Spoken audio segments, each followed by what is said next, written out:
आज जे बाळ कोळटकर आहेत हे देखील अंबरनाथचेच खेर सेक्शनमध्ये राहत होते। आज त्यांचे देखील हजारो नाटकं जी आहेत ती आज देखील जे आहेत ते सुरू आहेत।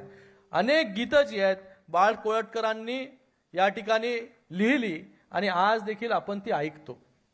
मला वाटतं त्यांचा सन्मान देखील जो आहे तो आज अंबरनाथमध्ये झाला पाहिजे, म्हणून मी आज आमचे उपमुख्यमंत्री एकनाथजी शिंदे साहेबांना इथून निवेदन करतो की बाळ कोळटकरांचं नाव जे आहे, आपण ज्या रंगमंचावरती बसलाय त्या रंगमंचाचं नाव जे आहे बाळ कोळटकर रंगमंच असं आपण दिलं तर मला वाटतं एक मोठा त्यांचा आदर जो आहे तो आपण करू शकू।